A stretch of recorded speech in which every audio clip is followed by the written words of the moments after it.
This was a very, very dangerous mission. Thank you as well to the great intelligence professionals who helped make this very successful journey possible. I want to thank the soldiers and sailors, airmen and Marines involved in last night's operation. You are the very best there is anywhere in the world. No matter where you go, there is nobody even close. Well, there you got the president yesterday from the diplomatic room thanking the men and women involved in this operation that killed the ISIS leader Baghdadi, the world's most wanted man. Yeah, let's bring in Dan Bongino, Fox News contributor, former Secret Service agent and former NYPD officer. Hey, Dan. Hey, good to see you all this morning. Good to see you. Big deal. What was your reaction? Well, I mean, listen, first, I've had the distinct pleasure in my former career with the Secret Service of working with our special forces. And guys, and Ainsley, I'm telling you, it's a peerless group of operators. There's simply nothing like them. And America should thank the Lord today that we have people like that on the front lines doing violence on their behalf to make sure that violence doesn't happen to you. What they did was so astoundingly brave, facing off with one of the world's most dangerous men and forcing him to die like he lived, like a coward. But I'd like to say also, and I think this is important, the media really blew it yesterday. It's not that they had any remnant of credibility left, but whatever credibility they thought they had left, they flushed down a bowl yesterday with some of their absurd, outrageous coverage. This was an unambiguous good for America tomorrow. There was no downside. This was a murderer, a rapist, a terrorist, a dog, and a pig who died like the chump coward he was. And the President of the United States did the world, the entire globe, a favor, giving a speech that I've been waiting for in the post-9/11 era that was never given. A speech that describes these cowards for what they are. Because you know why that's important? You know, the media threw it all. President Trump didn't need to describe it in such detail. These fake national security analysts that couldn't national security their way out of a wet paper bag.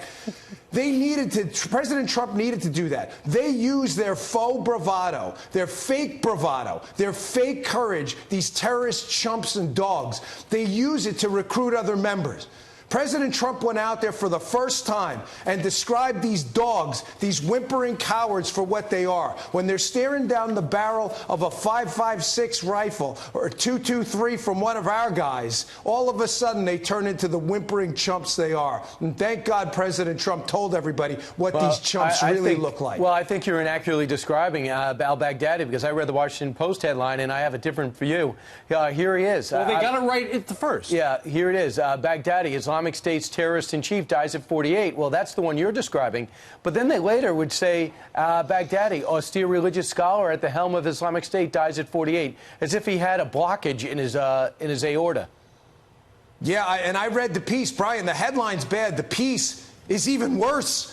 They talk about a religious scholar with wire-framed glasses who was a shy, reserved guy, like they're talking about Mary Poppins.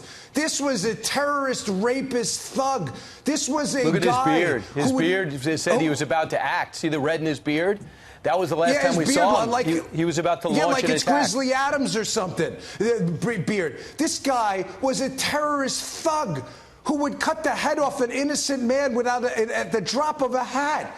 I mean, really, to the Washington Post, do you hate this president so much that you're willing to throw everything away, your integrity, your morals, everything? I mean, that's a serious question. I'm not kidding. Listen, I got no personal beef with the Washington Post. I don't know most of those people. I don't read the paper. I think it's garbage. That's my opinion. Other people may have a different opinion. They've been wrong on just about every big story of the Trump era. But are you kidding?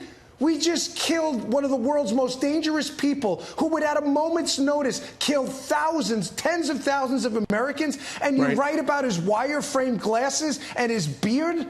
I mean, come on, guys. Get your heads out of your asses. This is unbelievable. But, Dan, you know there are people in Washington, particularly in the political class, who will not give the president a win under any circumstances. Yeah, well, Steve, that's really sad. I mean, every day, and they do the same thing every time. I heard Swalwell on yesterday. I'm with Chris Wallace, a Democrat from California, and they They have to couch everything. Oh, well, okay, this was a good day, but, and there's always a but. President Trump, he shouldn't have spoken in such detail. He shouldn't have been so mean to al-Baghdadi. We should have given him a proper funeral. No, we don't owe him a proper. He didn't give a proper funeral. The guy cut his head off, but he doesn't get a funeral. So we owe this guy a funeral? And then, listen, I don't like this talking point either, because a lot of patriotic American Muslims don't want to be patronized. Somehow they say, well, if we talk about him like this, we're going to offend the Muslim. No, you're not. Patriotic American Muslim, this isn't their guy. We don't owe this guy anything. Are you kidding? And then the other talking point a week ago was, well, you know, when President Trump, which I think was the right move, I know some of you may disagree, fine, when we pulled out of Syria, all of a sudden it was like, well, if we don't fight him over there, we're going to fight him over here. Okay, well, now we fought him over there, and they still hate the guy. There's nothing he can do that's right. Nothing. They will change their talking points on a whim because they have zero integrity, zero morals, and they hate this president more than they love doing their jobs. All right. Thank you, Dan. Good to see you. Thanks, guys. All right. See you later.